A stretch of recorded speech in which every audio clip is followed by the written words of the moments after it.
A ver, ¿será posible saber qué tan grave sería un accidente industrial antes de que pase? O sea, ¿podemos de verdad visualizar las consecuencias de una catástrofe para estar mejor preparados? Bueno, en este análisis vamos a meternos justo en eso, con un caso de estudio súper concreto. La palabra suena bastante intimidante, ¿no? Be-Elf. Y pues sí, con toda razón. Se trata de uno de los peores escenarios que pueden ocurrir en instalaciones que manejan gases a presión. Entender bien qué es el primer paso para poder medir la amenaza que vamos a analizar.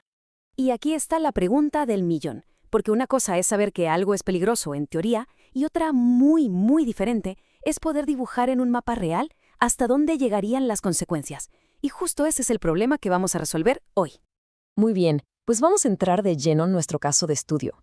Vamos a imaginar una explosión, un blip, en una instalación real de gas LP que está en Tulantongo, México. Esta nos va a permitir trabajar con datos y un lugar que de verdad existen. Ok, aquí tenemos los datos duros de nuestro escenario, la ubicación exacta, el tamaño del tanque, qué químico contiene, hasta el clima de ese día. A primera vista parecen solo números, ¿verdad? Pero cada uno de estos datos es una pieza clave, es el combustible que va a alimentar nuestra simulación para predecir el desastre. Ahora, lo más interesante de todo esto es que este tipo de análisis ya no requiere un presupuesto gigante, y eso es gracias a las herramientas de software libre. Vamos a conocer las dos que vamos a usar en esta investigación. Pensemos en esto de una manera muy sencilla. La primera herramienta, que se llama Aloha, es como nuestra calculadora de desastres. Le metemos todos los datos y ¡pum!, nos dice qué tan grande y caliente va a ser la explosión. La segunda, QGIS, es nuestro mapa dinámico. Este programa agarra los cálculos de Aloha y los dibuja sobre el terreno, para que podamos ver el impacto en el mundo real. Son dos herramientas distintas que, cuando las juntas, son increíblemente poderosas. Muy bien, llegó la hora de poner a trabajar a nuestra calculadora de desastres. Vamos a ver, paso por paso, cómo se arma la simulación de la explosión dentro de Aloha.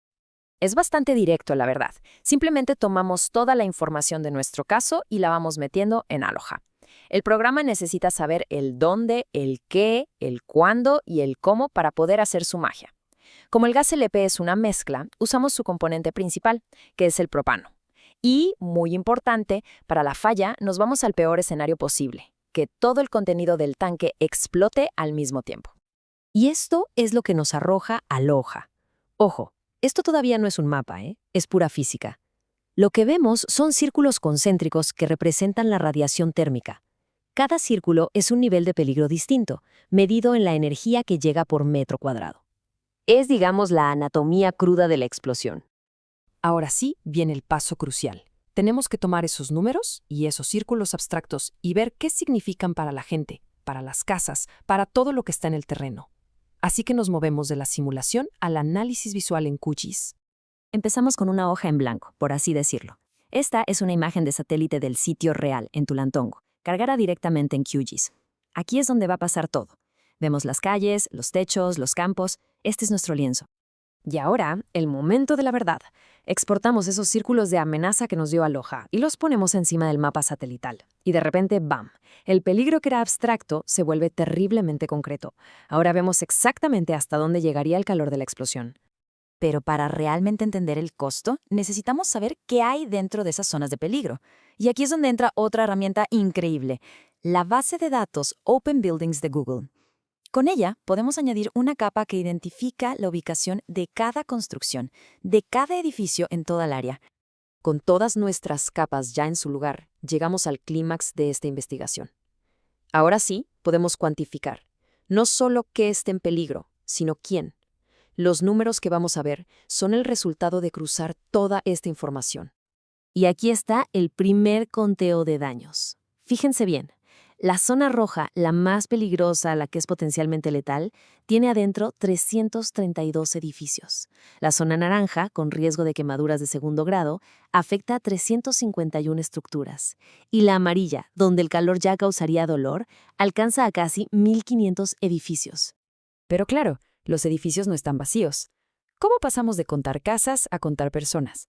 Bueno, pues consultamos el Plan de Desarrollo Municipal de Texcoco, que nos da un dato clave. La densidad promedio ahí es de 3.8 personas por vivienda, y esta es la pieza del rompecabezas que nos faltaba. Y ahora hacemos la traducción al costo humano. Al multiplicar los edificios por esa densidad de población, la estimación es de verdad escalofriante.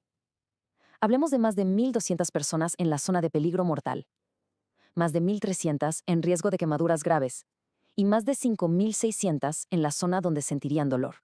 Y si sumamos todo, zona roja, naranja y amarilla, la cifra total es, de verdad, para pensarse, un estimado de 8.216 personas. 8.216 personas que viven dentro del área que se vería afectada por este desastre hipotético.